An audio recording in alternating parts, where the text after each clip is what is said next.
നമസ്കാരം, എഡിറ്റേഴ്സ് അവറിലേക്ക് സ്വാഗതം. ആദ്യം പ്രധാന വാർത്തകൾ. Flexi extension cord. Flexi Electronics and Home Appliances. Flexi. Life easy.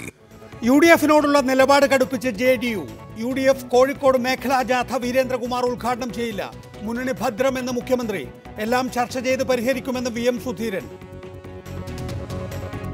R ബാലകൃഷ്ണപിള്ളയെ LDF-ലെടുക്കുന്നത് CPM ചർച്ച ചെയ്യും. പിള്ള പുറമ്പോക്കിലല്ലെന്ന് പ്രകാശ് ബാബു. നാളെ മുതൽ ഇടതുമുന്നണിക്കായി പ്രവർത്തിക്കുമെന്ന് പിള്ള. അരുവിക്കരയിൽ PC ജോർജ് അനുകൂലികൾ മത്സരിക്കും. SSLC ഫലപ്രഖ്യാപനത്തിൽ സമ്പൂർണ്ണ ആശയക്കുഴപ്പം. സൈറ്റിലെ ഫലം അപൂർണം. മന്ത്രി പ്രഖ്യാപിച്ച കണക്കുകളും പിഴച്ചു. ഇന്ന് പുതിയ ഫലം പ്രസിദ്ധീകരിച്ചു. സോഫ്റ്റ്വെയറിന്റെ പ്രശ്നമെന്ന് മന്ത്രി. കനത്ത മഴയെ തുടർന്ന് തിരുവനന്തപുരത്ത് അതീവ ജാഗ്രതാ നിർദ്ദേശം. മഴക്കെടുതിയിൽ 3 മരണം. താഴ്ന്ന പ്രദേശങ്ങൾ വെള്ളത്തിനടിയിലായി. പൊന്മുടിയിലേക്കുള്ള ഗതാഗതം നിരോധിച്ചു. IS തലവൻ അബൂബക്കർ അൽ ബഗ്ദാദിക്ക് വ്യോമാക്രമണത്തിൽ ഗുരുതര പരിക്കെന്ന് റിപ്പോർട്ട്. ബഗ്ദാദിക്ക് ISന്റെ ദൈനംദിന പ്രവർത്തനം നിയന്ത്രിക്കാനാകുന്നില്ല. ഈജിപ്ത് മുൻ പ്രസിഡന്റ് മുഹമ്മദ് മുർസിക്ക് 20 വർഷം തടവ്. UDF-നെതിരായ നിലപാട് ജനതാദൾ U കടുപ്പിക്കുന്നു. UDF-ന്റെ കോഴിക്കോട് മേഖലാ ജാഥയുടെ ഉദ്ഘാടകനാകാനില്ലെന്ന് MP വീരേന്ദ്രകുമാർ UDF നേതൃത്വത്തെ അറിയിച്ചു. അതേസമയം ഇതേ മുന്നണി തന്നെ 2016 തെരഞ്ഞെടുപ്പിനെ നേരിടുമെന്ന് മുഖ്യമന്ത്രി ഉമ്മൻചാണ്ടി പറഞ്ഞു. JDU ഉയർത്തിയ വിഷയങ്ങൾ വീരേന്ദ്രകുമാറുമായി ചർച്ച ചെയ്ത് തീരുമാനിക്കുമെന്ന് VM സുധീരൻ അറിയിച്ചു. UDF നേതൃത്വത്തിന്റെ സമീപനത്തോട് കടുത്ത എതിർപ്പുള്ള ജനതാദൾ U നിലപാട് കടുപ്പിച്ച് രംഗത്തെത്തി. UDF-ന്റെ വടക്കൻ മേഖലാ ജാഥയുടെ ഉദ്ഘാടനം ചെയ്യാനുണ്ടാവില്ലെന്ന് MP വീരേന്ദ്രകുമാർ UDF നേതാക്കളെ അറിയിച്ചു. ഉദ്ഘാടക സ്ഥാനത്ത് നിന്നും പിന്മാറണമെന്ന JDU സംസ്ഥാന നേതൃയോഗത്തിന്റെ തീരുമാനപ്രകാരമാണ് പിന്മാറ്റം. വാർത്താസമ്മേളനത്തിൽ തീരുമാനം പരസ്യമാക്കാതെ UDF നേതൃത്വത്തെ അറിയിക്കുകയായിരുന്നു വീരേന്ദ്രകുമാർ. ഉദ്ഘാടകനായ വീരേന്ദ്രകുമാർ പിന്മാറിയെങ്കിലും ജാഥയിലെ മുഴുവൻ സമയാംഗങ്ങളെ പിൻവലിക്കേണ്ടെന്നാണ് ഇപ്പോഴുള്ള ധാരണ. ജനതാ പരിവാർ ലയനത്തോടെ UDF ഇടാനുള്ള നീക്കത്തിന് ജനതാദൾ U ആക്കം കൂട്ടുന്നുവെന്നാണ് രാഷ്ട്രീയ നിരീക്ഷകരുടെ വിലയിരുത്തൽ. CPIM സംസ്ഥാന നേതൃത്വവുമായുള്ള MP വീരേന്ദ്രകുമാറിന്റെ അകൽച്ച കുറഞ്ഞതോടെ രാഷ്ട്രീയ നീക്കങ്ങൾക്ക് വേഗം കൂടുകയാണ്. എന്നാൽ വീരേന്ദ്രകുമാറിനെ അനുനയിപ്പിക്കാനുള്ള ശ്രമങ്ങൾ UDF നേതൃത്വവും ആരംഭിച്ചു. മുഖ്യമന്ത്രി KPCC പ്രസിഡന്റുമായും മറ്റ് ഘടകകക്ഷി നേതാക്കളുമായും ചർച്ച നടത്തി. ആരും മുന്നണി വിട്ടുപോകില്ലെന്ന് മുഖ്യമന്ത്രി ഉമ്മൻചാണ്ടി പ്രതികരിച്ചു. UDF ഒറ്റക്കെട്ടായി തന്നെ മുമ്പോട്ട് പോകും. 2016 തെരഞ്ഞെടുപ്പിൽ ഇന്നത്തെ UDF ആയിരിക്കും തെരഞ്ഞെടുപ്പിനെ നേരിടാൻ പോകുന്നത്. MP വീരേന്ദ്രകുമാറുമായി ചർച്ച നടത്തുമെന്ന് KPCC പ്രസിഡന്റ് VM സുധീരനും അറിയിച്ചു. JDU ഉന്നയിച്ചിട്ടുള്ള പ്രശ്നങ്ങളെ സംബന്ധിച്ച് ശ്രീ വീരേന്ദ്രകുമാറുമായും പാർട്ടിയുമായും ചർച്ച ചെയ്ത് അതുമായി ബന്ധപ്പെട്ട പ്രശ്നങ്ങൾ പരിഹരിക്കാനുള്ള നടപടിയിലേക്ക് നീങ്ങുകയാണ്. 24-ന് കോഴിക്കോടെത്തുമ്പോൾ KPCC president VM Sudheeran MP വീരേന്ദ്രകുമാറുമായി ചർച്ച നടത്താനാണ് സാധ്യത. Reporter Kozhikode, Thiruvananthapuram. Antony Raju, Vishnupuram Chandrasekharan, Rajmohan Unnithan, advocate Jayasankar, Varghese George, PC George തുടങ്ങിയവരെയാണ് ഞങ്ങൾ വിവിധ സ്റ്റുഡിയോകളിലും ടെലിഫോൺ ലൈനിലും പ്രതീക്ഷിക്കുന്നത്. ആദ്യം ശ്രീ ആന്റണി രാജു, MP വീരേന്ദ്രകുമാർ മുന്നോട്ട് വച്ച പരാതികളിന്മേൽ ഇന്ന് KPCC പ്രസിഡന്റ്, മുഖ്യമന്ത്രി, ആഭ്യന്തരമന്ത്രി 1 മണിക്കൂറാണ് KPCC ഓഫീസിൽ ചെലവഴിച്ചത്. UDF ക്യാമ്പിൽ അത് സംഭവിക്കുമ്പോൾ LDF ഫോൺ കറക്കി തുടങ്ങിയിരിക്കുന്നു. കഴിഞ്ഞ ദിവസം മുതൽ തന്നെ, അതായത് പാർട്ടി കോൺഗ്രസ് കഴിഞ്ഞ് തിരിച്ചെത്തിയവർ ഇപ്പോൾ പ്രധാനമായും സമയം ചെലവഴിക്കുന്നത് UDF ഘടകകക്ഷികളിൽ ആരെയൊക്കെ ഇങ്ങോട്ട് കൊണ്ടുവരണം, ആരൊക്കെ വരാൻ തയ്യാറുണ്ട് എന്നീ ചർച്ചകളിലാണ്. ഈ സർക്കാരിനെ അട്ടിമറിക്കാൻ നീക്കം നടക്കുന്നുണ്ടെന്ന് വിശ്വസിക്കുന്നുണ്ടോ താങ്കൾ? അല്ല, ഈ സർക്കാരിനെ അട്ടിമറിക്കാൻ അങ്ങനെ ഒരു നീക്കം നടക്കുന്നതായി ഞങ്ങളാരും വിശ്വസിക്കുന്നില്ല. പക്ഷേ ശ്രീ MP വീരേന്ദ്രകുമാർ ഉയർത്തിയ വിഷയമെന്ന് പറയുന്നത് ഇന്നലെയോ ഇന്നോ ഉണ്ടായ വിഷയങ്ങളെക്കുറിച്ചല്ല. മറിച്ച് ഈ മുന്നണിയിലേക്ക് MP വീരേന്ദ്രകുമാറിൻ്റെ പാർട്ടി ജനതാദൾ U വന്നതിന് ശേഷം അന്നു മുതൽ ഉണ്ടായ ഓരോ പ്രശ്നങ്ങളെ അക്കമിട്ട് നിരത്തിക്കൊണ്ടുള്ള ഒരു കുറ്റപത്രമാണ് ഐക്യ ജനാധിപത്യ മുന്നണിക്ക് അല്ലെങ്കിൽ കോൺഗ്രസ് പാർട്ടിക്കെതിരെ ജനതാദൾ U ഉയർത്തിയത്. അപ്പോൾ ഇത്രയും കാലം മൗനമായിരുന്ന കോൺഗ്രസ് പാർട്ടി ഇന്ന് അവരെ പ്രശ്നങ്ങൾ ഉയർത്തിക്കൊണ്ട് വളരെ സജീവമായി കുറ്റപത്രം ആരോപിച്ചുകൊണ്ട് ഈ മുന്നണി വിട്ടുപോകുമോ എന്നൊരു ആശങ്ക ഉണ്ടായപ്പോൾ മാത്രമാണ് കോൺഗ്രസ് പാർട്ടി ആ പ്രശ്നങ്ങൾ പരിഹരിക്കാൻ രംഗത്ത് വന്നത്. നമുക്കറിയാം, കഴിഞ്ഞ നിയമസഭാ തെരഞ്ഞെടുപ്പിൽ ഏതാണ്ട് 100 സീറ്റുകളെങ്കിലും ഐക്യ ജനാധിപത്യത്തിന് വിജയിക്കുമെന്നുള്ള കണക്കുകൂട്ടലായിരുന്നു എല്ലാവർക്കും. പക്ഷേ എന്താ സംഭവിച്ചത് നമുക്കറിയാം. ഘടകകക്ഷികളെ ചെറുതാക്കി നിർത്തി സീറ്റുകളുടെ എണ്ണം കുറച്ച് ദുർബലപ്പെടുത്താനുള്ള കോൺഗ്രസിന്റെ കഴിഞ്ഞ നിയമസഭാ തെരഞ്ഞെടുപ്പിലെ കാലുവാരലാണ് ഇന്ന് ഐക്യജനാധിപത്യ മുന്നണിയുടെ സീറ്റ് 72ലേക്ക് എത്തിച്ചേരാൻ കാരണം. അതിവിടെ ജനതാദൾ പറഞ്ഞു അവരുടെ സീറ്റ് പലതും തോപ്പിച്ചു. അതുപോലെ നമുക്കറിയാം ജോണി നെല്ലൂരിന്റെ സീറ്റ് തോപ്പിച്ചു. ബാലകൃഷ്ണപിള്ള സാറ് പറഞ്ഞു അദ്ദേഹത്തിന്റെ കൊട്ടാരക്കര സീറ്റ് തോപ്പിച്ചു. കേരള കോൺഗ്രസ് പാർട്ടി സമ്മേളനത്തിൽ ഞങ്ങൾ തന്നെ പല സീറ്റുകളുടെ കാര്യം കുട്ടനാട് ഉൾപ്പെടെയുള്ള കാര്യത്തിൽ ഞങ്ങളും ഒക്കെ പറഞ്ഞിട്ടുണ്ട്.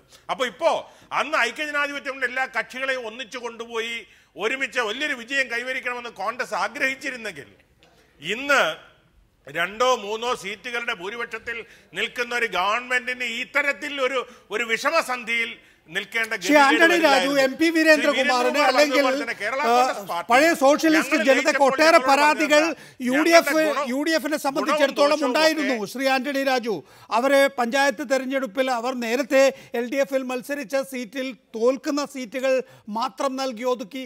നിയമസഭാ തെരഞ്ഞെടുപ്പിൽ 3 സീറ്റുകൾ ഒഴിച്ച് ബാക്കിയെല്ലാം UDF-കാർ മത്സരിക്കാൻ ഭയക്കുന്ന സീറ്റുകളാണ് നൽകിയത്. ലോക്സഭാ തെരഞ്ഞെടുപ്പിൽ വീരേന്ദ്രകുമാർ മത്സരിക്കുന്നില്ലെന്ന് പറഞ്ഞിട്ട് തോൽക്കുന്ന സീറ്റ് നൽകി ലക്ഷം വോട്ടിന് തോൽപ്പിച്ചു.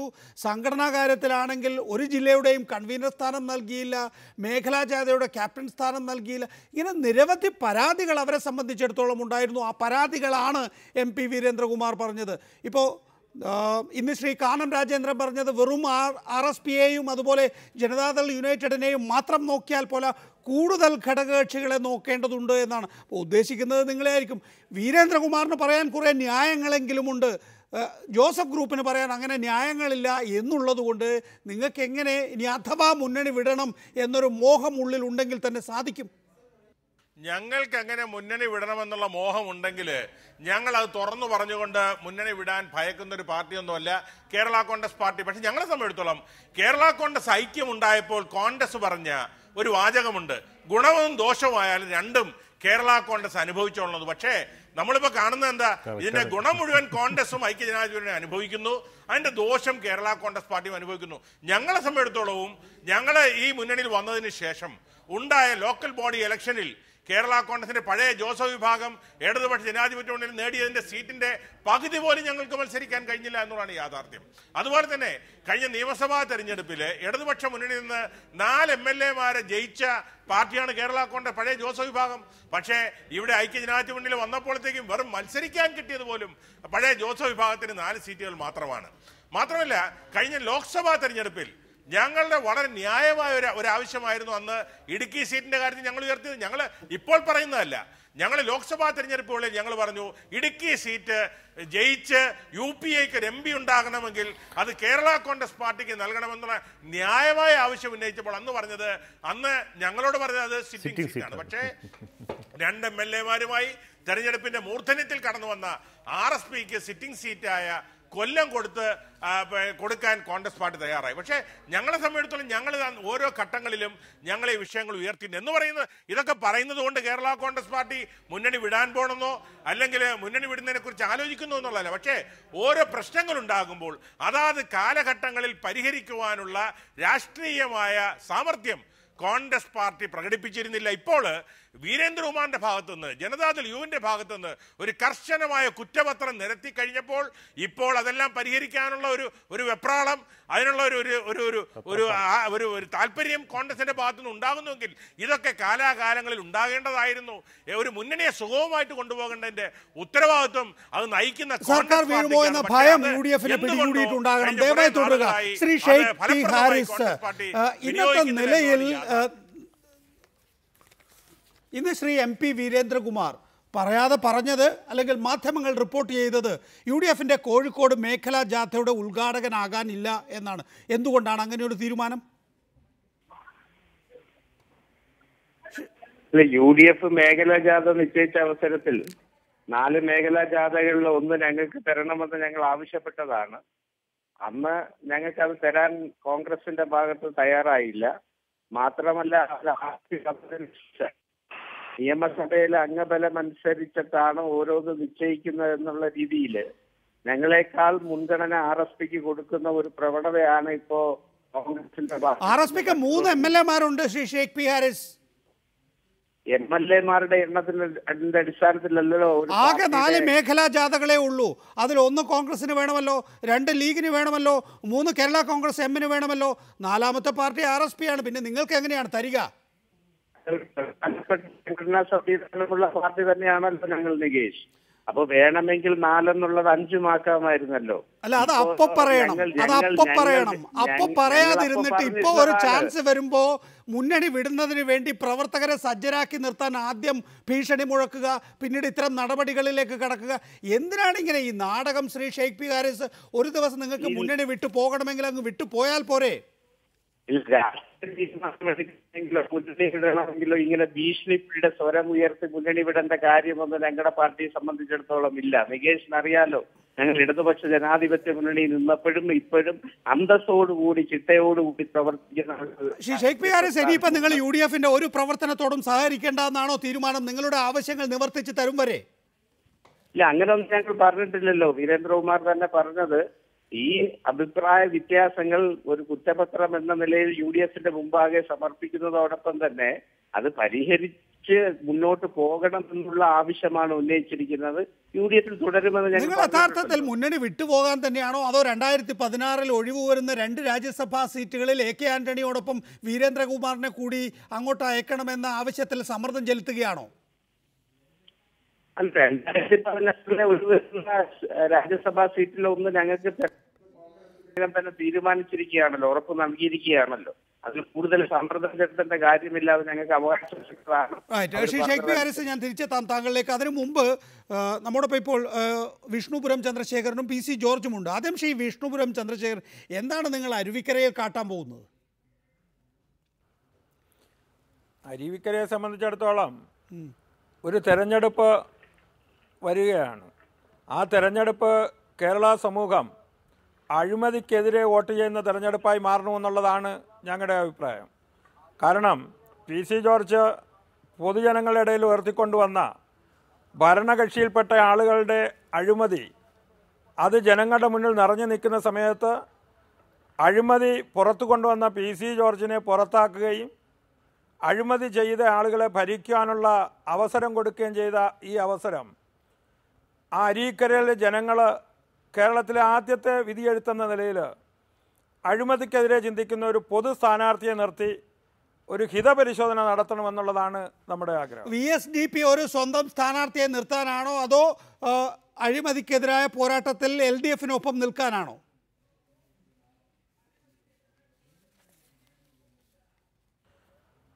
അഴിമതിക്കെതിരെയുള്ള പോരാട്ടം നടത്തുന്നത് ആരൊക്കെ തന്നെ ആയിരുന്നാലും അവർക്കൊപ്പം നിൽക്കാൻ തന്നെയാണ് തീരുമാനം.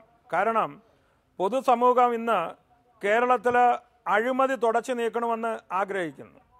അതിന് ജനങ്ങളുടെ അഭിപ്രായം ആരായാൻ അരുവിക്കരയെ കിട്ടിയ അവസരം നല്ലൊരു പൊതു സ്ഥാനാർത്ഥിയെ നിർത്തിക്കഴിഞ്ഞാൽ ജനങ്ങളുടെ വികാരം അഴിമതിക്കെതിരാണെന്ന് തെളിയിക്കുവാനും അതിലൂടെ നല്ല സ്ഥാനാർത്ഥികളെ കേരളത്തിൽ കൊണ്ടുവരാൻ ഇടതുപക്ഷ ജനാധിപത്യ മുന്നണി ഒരു പൊതു സ്ഥാനാർത്ഥിയെ നിർത്തുകയാണ് എങ്കിൽ ആ പൊതു സ്ഥാനാർത്ഥിക്ക് പിന്തുണ കൊടുക്കുകയാവും സ്വന്തമായ ഒരു സ്ഥാനാർത്ഥിയെ നിർത്തുന്നതിനേക്കാൾ നിങ്ങൾ മുൻതൂക്കം കൊടുക്കുക.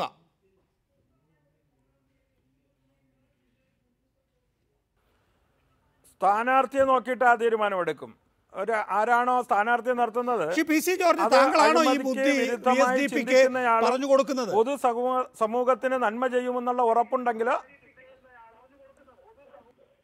PC ജോർജ്, താങ്കളാണോ ഈ VSDPക്ക് വിഷ്ണുപുരം ചന്ദ്രശേഖരന് ഇക്കാര്യങ്ങളൊക്കെ പറഞ്ഞു കൊടുക്കുന്നത്, ചെയ്യിക്കുന്നത് അവരെ കൊണ്ട്? ഞാൻ പറഞ്ഞു കൊടുക്കാതെ അതിനേക്കാൾ എത്രയോ മുമ്പ് മിസ്റ്റർ ചന്ദ്രശേഖരൻ VSDPയുടെ നേതൃത്വം ഏറ്റെടുത്തിട്ടുള്ള ആളാ. നിഷ്കാമ കർമ്മം എന്ന നിലയിൽ അദ്ദേഹം പ്രവർത്തിച്ചുകൊണ്ടിരിക്കുന്ന ആളാണ്. അദ്ദേഹം ചെറുപ്പത്തിൽ RSSന്റെ ഏറ്റവും വലിയ പ്രവർത്തകനായിരുന്നു. ഞാൻ ഇതൊക്കെ മനസ്സിലാക്കിയിട്ടുണ്ട്. അതിന്റെ ചിട്ടയും അദ്ദേഹത്തിനുണ്ട്. ഇപ്പൊ സംഭവിക്കുന്ന എന്താണ്? താങ്കൾ UDF-നെതിരെ പ്രവർത്തിച്ചു തുടങ്ങിയിരിക്കുന്നു. കഴിഞ്ഞ ദിവസം താങ്കൾ പറഞ്ഞത് ഇനി ഒരിക്കൽ കൂടി UDF-ന് വോട്ട് ചെയ്യേണ്ട അവസ്ഥ വരില്ല എന്നായിരുന്നു. അതിന്റെ തൊട്ടടുത്ത ദിവസം തന്നെ താങ്കൾ പണി തുടങ്ങിയിരിക്കുന്നു UDF-നെതിരെ. നികേഷ്, അതൊക്കെ ശരിയല്ല. നികേഷ് അങ്ങനെ എഴുതണ്ടേ? ഞാൻ പറഞ്ഞ അടുത്ത ഇലക്ഷന് അടുത്ത ഒരു വോട്ടോട് ഈ UDF-ന് ചെയ്യാനാണ് വരുത്തരുത് എന്ന് ഞാൻ ദൈവത്തോട് പ്രാർത്ഥിക്കുകയായിരുന്നു. കാരണം ഇതുപോലെ അഴിമതി മുങ്ങിക്കുടിച്ചൊരു ഗവൺമെന്റ് ഉണ്ടോ? ഇത് മോശമല്ലേ? കക്കുന്നതെല്ലാം മാന്യന്മാരായിട്ട് അംഗീകരിക്കുന്ന ഒരു ഗവൺമെന്റ്. PC ജോർജ്, അരുവിക്കരയിൽ UDF-നെ തോൽപ്പിക്കുക എന്നുള്ളതാണോ താങ്കളുടെ ഇപ്പോഴത്തെ ലക്ഷ്യം? തുറന്നു പറയുക. നികേഷ് സമ്മതിക്കുമെങ്കിൽ ഞാനിപ്പോ 26-ാം തീയതി നിർബന്ധമായി ആര്യനാട് VSDPയുടെ പ്രത്യേക ഒരു സ്വീകരണ യോഗത്തിൽ പങ്കെടുക്കുന്നുണ്ട്. ആര്യനാട് കൃത്യം 4 മണിക്ക് ഞാൻ എത്തും. ആര്യനാട് അവിടുത്തെ 26-ാം തീയതിയാണ്, അന്ന് ഞായറാഴ്ചയാണ്. അവിടെ ചെന്ന് ജനങ്ങളുടെ അഭിപ്രായം കേൾക്കും. ജനങ്ങളുടെ അഭിപ്രായങ്ങൾ എന്നറിയും. അവിടെ കൂടുന്ന പൊതുസമ്മേളനം എത്ര ആയിരം പേരുള്ളതിനെ പറ്റി എനിക്ക് പ്രഡിക്റ്റ് ചെയ്യാൻ പറ്റില്ല. തിരുവനന്തപുരത്ത് കൂടെ ആള് എവിടുന്ന് കൂടുന്നതെന്ന് എനിക്ക് അറിയില്ലല്ലോ. 26-ന് താങ്കൾ UDF-നെതിരായ താങ്കളുടെ നിലപാട് പ്രഖ്യാപിക്കാൻ പോവുകയാണ് അരുവിക്കരയിലെ ഏറ്റവും കുറഞ്ഞത്. അല്ല, അവിടെ വന്നിട്ട് അവിടുത്തെ ജനങ്ങളുടെ വികാരം മനസ്സിലാക്കി ഇടതുപക്ഷ ജനാധിപത്യ മുന്നണിയോ ഐക്യജനാധിപത്യ മുന്നണിയോ എന്നതിനപ്പുറത്ത് ഈ നാട്ടിൽ ആദ്യമായി അഴിമതിക്കെതിരെ പോരാടാൻ കഴിവുള്ള ഒരു MLA ഉണ്ടാവണം എന്ന് ആവശ്യപ്പെടാൻ പോവുക. അത് UDF-ൽ നിന്നായിരിക്കില്ലല്ലോ സ്വാഭാവികമായും. താങ്കൾ പറഞ്ഞതുപോലെ ബജറ്റ് വിൽക്കുന്ന ഒരു മുന്നണിയിൽ മന്ത്രിസഭയോട് എങ്ങനെയാണ് താങ്കൾക്ക് വിശ്വാസം പുലർത്താനാവുക? ഞാൻ പറഞ്ഞല്ലോ, അതൊക്കെ ചർച്ച ചെയ്യപ്പെടുന്ന പ്രശ്നം. അത് കേരളീയ പൊതുജന സമൂഹത്തിന് ചർച്ച വിട്ടുകൊടുക്കുകയാണ്. ഞാൻ ഇതുകൊണ്ട് നിർത്തുന്നില്ലല്ലോ. തുടരുക ദയവായി. ഒട്ടേറെ ചുഴികൾ കാണുന്നു. ഇപ്പോ നേരത്തെ വീരേന്ദ്രകുമാർ പറഞ്ഞതിനേക്കാൾ കൂടുതലായി ഞങ്ങൾക്ക് UDF-ൽ പരാതികൾ ഉണ്ടായിരുന്നു എന്നാണ് ജോസഫ് വിഭാഗത്തിന്റെ പ്രമുഖ നേതാവായ ആന്റണി രാജു പറയുന്നത്. അരുവിക്കരയിൽ എത്തുമ്പോൾ VSDPയും PC ജോർജും ഒക്കെ മുന്നണിയായി കഴിഞ്ഞിരിക്കുന്നു. ആന്റണി രാജു പറഞ്ഞത് വളരെ സത്യമല്ലേ? ഇത്ര നാളും ആന്റണി രാജു പറഞ്ഞില്ല, അതിൽ എനിക്ക് അത്ഭുതമുള്ളൂ. സത്യത്തിൽ ഈ കേരള കോൺഗ്രസ് ജോസഫ് ഗ്രൂപ്പിന് കിട്ടിയ പോലെ ഇത്ര ഒരു കോൾഡ് റിസപ്ഷൻ, ഒരു തണുത്ത സ്വീകരണം ഐക്യജനാധിപത്യത്തിൽ ഒരു പാർട്ടിയും കിട്ടില്ല. RSP വന്നപ്പോൾ ഞാൻ പറയട്ടെ, നികേഷ് ഈ നമ്മുടെ RSP വന്നപ്പോൾ 2 കൈ നീട്ടി സ്വീകരിച്ചു. കോൺഗ്രസിൻ്റെ സിറ്റിംഗ് സീറ്റായിരുന്ന കൊല്ലം അവർക്ക് കൊടുത്തു. അവർ മത്സരിച്ച് ജയിച്ചു. പ്രേമേന്ദ്രൻ 1ാം തരം സ്ഥാനാർത്ഥിയായിരുന്നു. CPM-ൻ്റെ പോളിറ്റ് ബ്യൂറോ മെമ്പറെ തോൽപ്പിക്കാൻ കഴിഞ്ഞു. അതൊക്കെ UDF-ൻ്റെ വലിയ വിജയം തന്നെയാണ്, രാഷ്ട്രീയ വിജയം തന്നെയാണ്. പക്ഷേ അതുപോലെ വീരേന്ദ്രകുമാറിൻ്റെ പാർട്ടി വന്നപ്പോഴും ഇത്ര മോശമായിരുന്നില്ല. അവർ അന്ന് പാർലമെൻറ്റ് തെരഞ്ഞെടുപ്പിന് മുമ്പ് വരുന്നു. അവരുടെ വോട്ട് കൊണ്ടാണ് കോഴിക്കോട്ടും വടകരയിലും അന്ന് ജയിച്ചത്. പിന്നീട് വീരേന്ദ്രകുമാറിനെ കോൺഗ്രസ്സുകാർ വേല വെച്ചു തോപ്പിച്ചു, അതൊക്കെ വേറെ കാര്യം. പക്ഷേ ഈ കേരള കോൺഗ്രസ് ജോസഫ് ഗ്രൂപ്പ് വന്നപ്പോഴത്തെ സംഭവങ്ങൾ ഓർമ്മയില്ലേ? അന്ന് PJ ജോസഫിൻ്റെ കോലം കത്തിക്കുന്നു തൊടുപുഴ ടൗണിൽ. കോൺഗ്രസ്സുകാർ, വേറെ ആരുമല്ല. ഇവർ വരണ്ട എന്ന് പറഞ്ഞ് വലിയ പ്രക്ഷോഭമായിരുന്നു. പിന്നെ വന്നതിന് ശേഷം അതിന് പഞ്ചായത്ത് തെരഞ്ഞെടുപ്പിൽ അവർക്ക് വലിയ തോതിൽ ക്ഷീണമുണ്ടാക്കി. നിയമസഭാ തെരഞ്ഞെടുപ്പിൽ KC ജോസഫ്, അതൊക്കെ ആന്റണി രാജു പറഞ്ഞതിൽ ഒരു തെറ്റുമില്ല. ആന്റണി രാജു ഇത്ര നാൾ പറഞ്ഞില്ല എന്നുള്ളതല്ലേ നമുക്ക് അത്ഭുതമുള്ളൂ. പിന്നെ ഫ്രാൻസിസ് ജോർജ് മത്സരിച്ചെങ്കിൽ ജയിക്കുമായിരുന്നില്ലേ ഇടുക്കിയിൽ? ആ സീറ്റ് കൊടുത്തില്ല. അപ്പോൾ ഇങ്ങനെ ഒരു ചിറ്റമ്മ നയമാണ് ഇവർക്ക്. പിന്നെ KM മാണിയെ തന്നെ ഒതുക്കാനില്ല. പറയുന്നത് ആന്റണി രാജു അല്ല, ഓരോരുത്തരും അവരുടെ ഒരു അവസരം വരുമ്പോഴല്ലേ പറയാൻ പറ്റുള്ളൂ. ഇതിനു വിഷയം ഉണ്ടായിരുന്നില്ലല്ലോ. ഇതിനു മുമ്പ് ഇങ്ങനെ വിഷയം ഉണ്ടായിരുന്നില്ല. ഇപ്പോഴല്ലേ കോൺഗ്രസ്സുകാർക്ക് പ്രതിപക്ഷ ബഹുമാനമുണ്ട്, അതായത് ഘടകകക്ഷികളോട് സ്നേഹം തോന്നിയത്. ഇന്ന് വീരേന്ദ്രകുമാറിന്റെ എല്ലാ ഘടകകക്ഷികളെയും കോൺഗ്രസ് ഒതുക്കിയത് ഞാൻ പറയില്ല. മുസ്ലിം ലീഗ് ഒഴിച്ച് എല്ലാ ഘടകകക്ഷികളോടും എല്ലായ്പ്പോഴും ചിറ്റമ്മ നയമാണ്. അതിപ്പോൾ അനൂപ് ജേക്കബിൻ്റെ പാർട്ടിക്കും പരാതിയുണ്ട്, ബാലകൃഷ്ണപിള്ളയുടെ പാർട്ടി പരാതിയായിട്ട് പോയി. കേരള കോൺഗ്രസ് മാണി ഗ്രൂപ്പിന് പരാതിയുണ്ട്, ജോസഫ് ഗ്രൂപ്പിന് പരാതിയുണ്ട്, RSPക്ക് പരാതിയുണ്ട്. ഇല്ലേ? ഒരു ഡെപ്യൂട്ടി സ്പീക്കർ ചോദിച്ചിട്ട് പോലും കൊടുത്തിട്ടില്ല. അങ്ങനെ എല്ലാ പാർട്ടികളും ഈ ചുഴി എങ്ങനെയാണ് പര്യവസാനിക്കുക?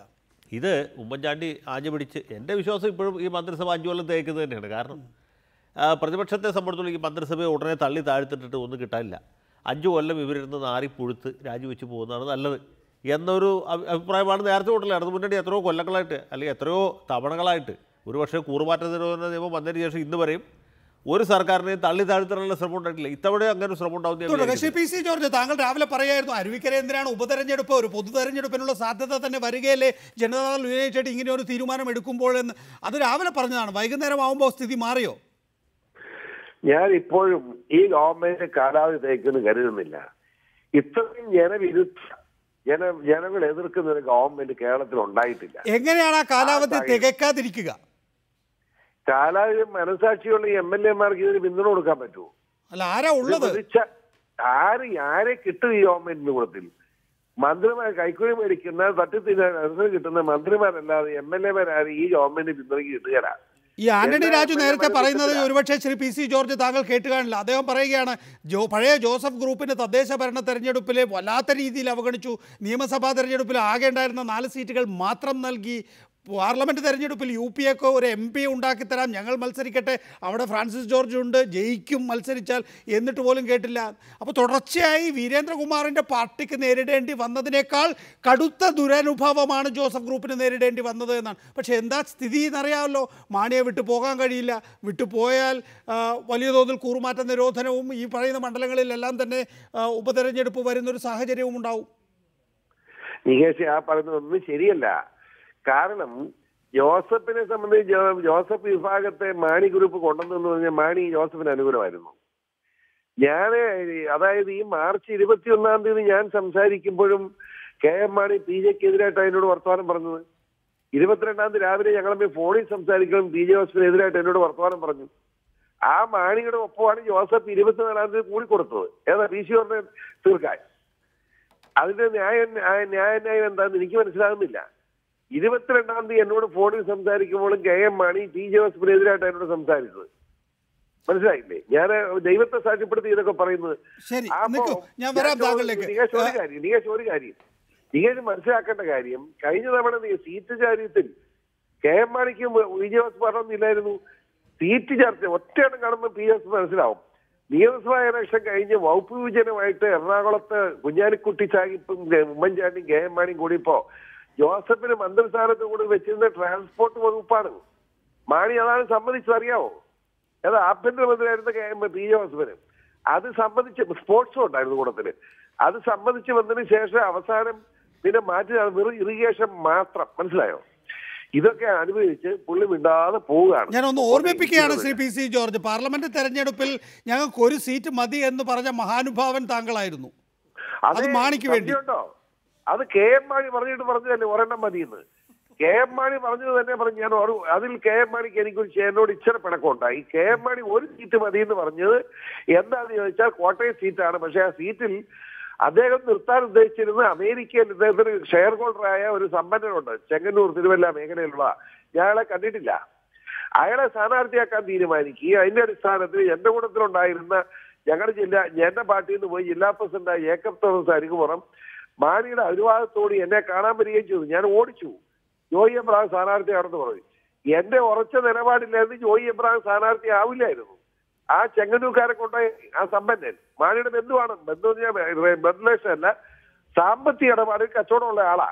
അയാളെ സ്ഥാനാർത്ഥിയാക്കാനാണ് വന്നത്. അയാളെ സ്ഥാനാർത്ഥിയാക്കാൻ ഉമ്മൻചാണ്ടി രമേശ് ചെന്നിത്തല പുറകിലുണ്ടായിരുന്നു. എനിക്കറിയാം. ഞാനിവിടെ സംസാരിച്ച ഇതൊക്കെ ഇപ്പൊ പറയുമ്പോൾ ആരും വിശ്വസിക്കില്ല ശ്രീ PC ജോർജ്. ജോയ് എബ്രഹാമോട് രാജ്യസഭാ സ്ഥാനാർത്ഥിയായി മത്സരിച്ചു, ജയിച്ചു, ഇപ്പൊ രാജ്യസഭയിൽ ഇരിക്കുന്നു. ദയവായി തുടരുക. ശ്രീ ആന്റണി രാജു, നിങ്ങൾക്ക് പെട്ടെന്ന് പോകേണ്ടി വന്നാൽ അതിന് സാധിക്കില്ല എന്നുള്ളത് മനസ്സിലാക്കുന്നുണ്ടല്ലോ അല്ലേ? അതുകൊണ്ട് തന്നെ ഇടതുപക്ഷ ജനാധിപത്യ മുന്നണി കാര്യങ്ങൾ വേഗത്തിലാക്കുന്നുണ്ട് എങ്കിൽ, പ്രത്യേകിച്ച് യെച്ചൂരി സ്ഥാനം ഏറ്റെടുത്തതിന് ശേഷം വളരെ വേഗത്തിലാണ് അവർ മുന്നോട്ട് പോകുന്നത്. 25-ന് ഞങ്ങളിതൊക്കെ ചർച്ച ചെയ്യാൻ പോവുകയാണെന്ന്, ഒറ്റ ദിവസം മതി കാര്യങ്ങളൊക്കെ ചർച്ച ചെയ്ത് തീർപ്പാക്കാം. പെട്ടെന്ന് പോകാൻ കഴിയില്ല എന്ന് അറിയാമല്ലോ.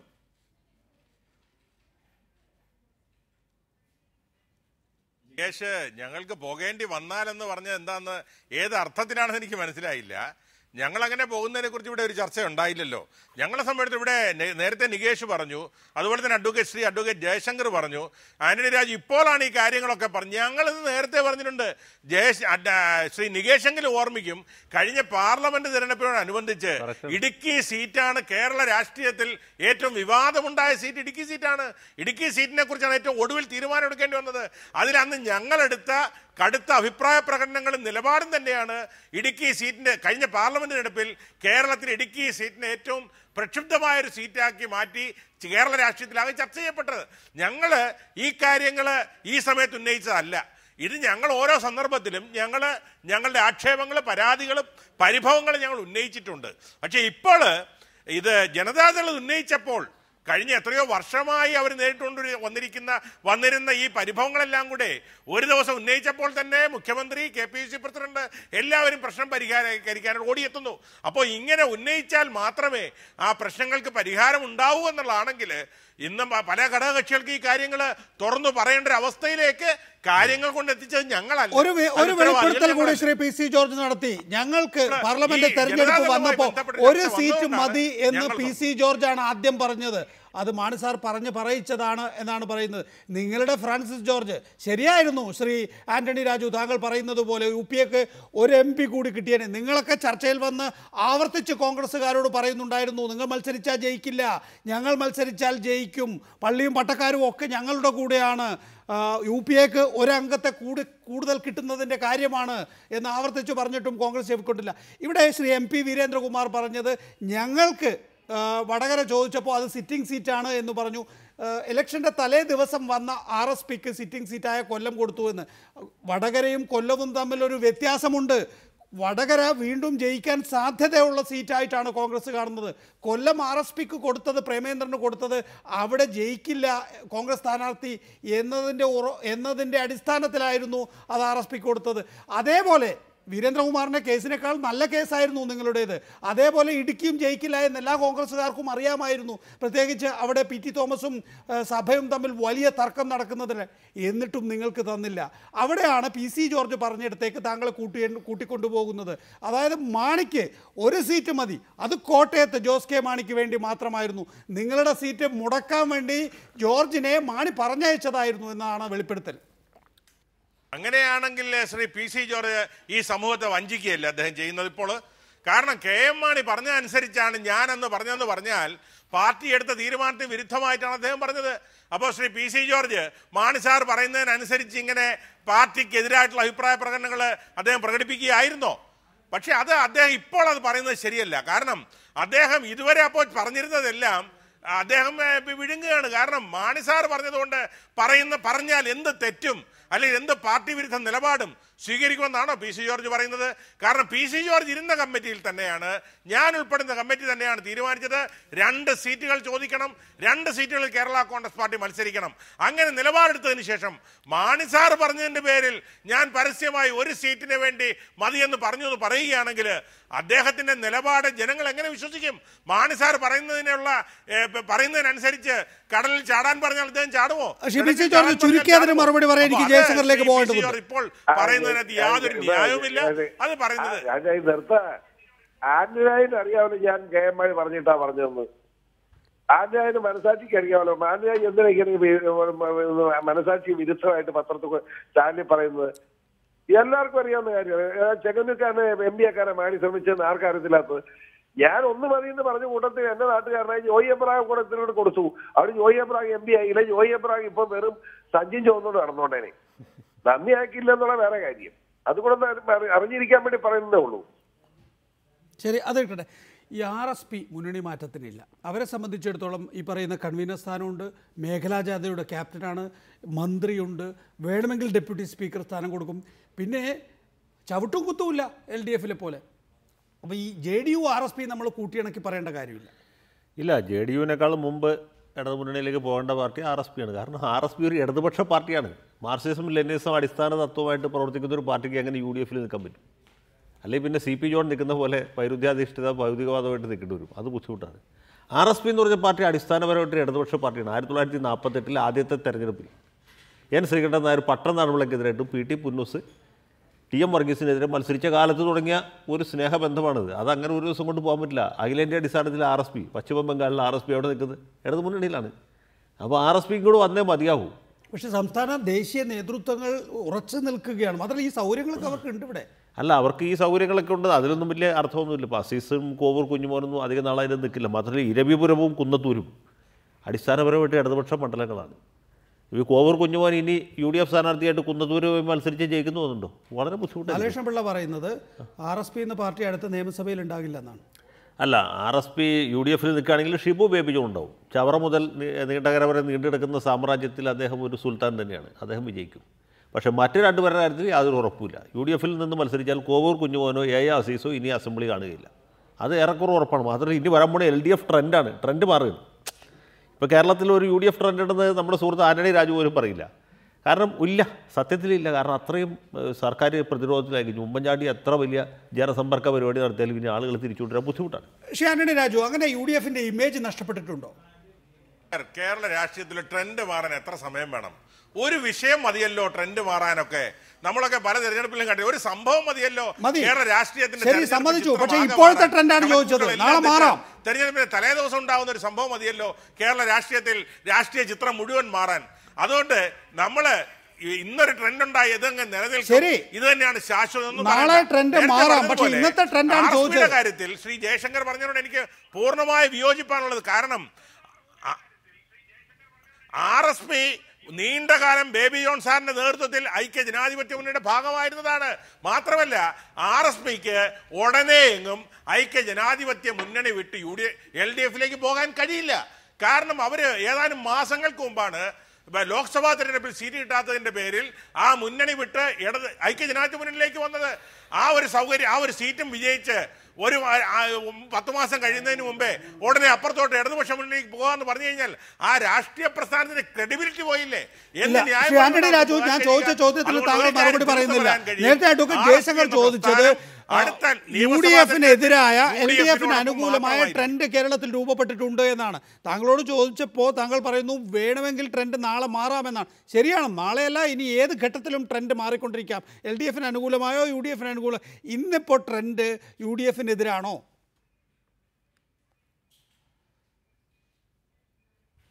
അല്ല, അതൊക്കെ നമ്മളൊരു ചാനൽ ചർച്ച, ഞാനല്ലല്ലോ പറയേണ്ട ട്രെൻഡ് അനുകൂലമാണോ എതിരാണെന്നുള്ളത്. അതൊരു തെരഞ്ഞെടുപ്പിന്റെ മൂർധന്യത്തിൽ നമുക്ക് പറയാം.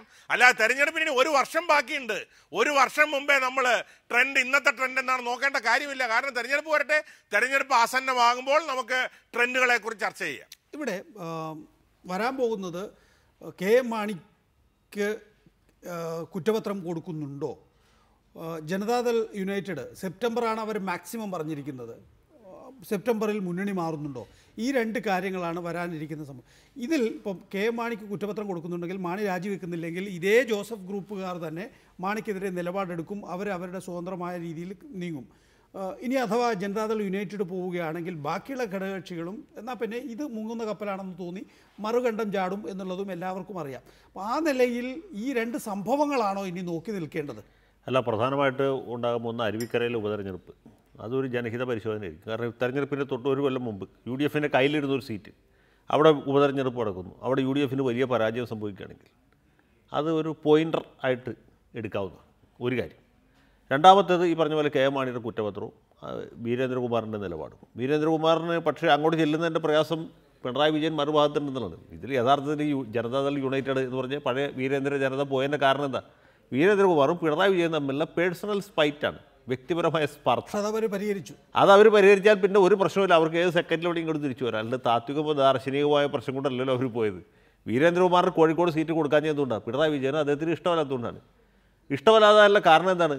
വീരേന്ദ്രകുമാറിൻ്റെ പ്രധാന ഉടമസ്ഥയിൽ പ്രവർത്തിക്കുന്ന മാതൃഭൂമി ദിനപത്രം ദൈനംദിന അടിസ്ഥാനത്തിൽ VS അച്യുതാനന്ദനെ പ്രശംസിച്ചു. UDF ഒരുപക്ഷെ ഇന്നിപ്പോൾ 1 മണിക്കൂർ മുഖ്യമന്ത്രിയും KPCC പ്രസിഡന്റും രമേശ് ചെന്നിത്തലയും ഒക്കെ തന്നെയും കൂടിയാലോചന, വീരൻ്റെ ആരോപണത്തിന്മേൽ മാത്രം അല്ലെങ്കിൽ വീരൻ്റെ പരാതിയിന്മേൽ മാത്രം കൂടിയാലോചന നടത്തിയത്, ഒന്ന് വീരേന്ദ്രകുമാർ എന്ന വിശ്വാസ്യതയുള്ള നേതാവ് നഷ്ടപ്പെടുന്നു, 2 മാതൃഭൂമി കുടുംബത്തെ ആകെ നഷ്ടപ്പെടുന്നു. ഈ 2 ഭയം കാരണമാണ് പ്രധാനമായും.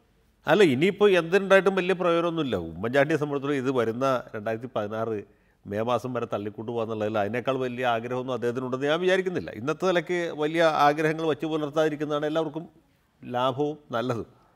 കാരണം LDFിൻ്റെ മേന്മയല്ലേ. LDF പല കാരണങ്ങൾ കൊണ്ടും ശിഥിലമാണ്. കാരണം CPI CPM മാത്രമേ ഉള്ളൂ, മറ്റ് ഘടകകക്ഷികളൊക്കെ പോയി. പിന്നെ നമ്മുടെ ജോസ് തെറ്റേലിൻ്റെ പാർട്ടിയൊക്കെ ഉള്ളൂ.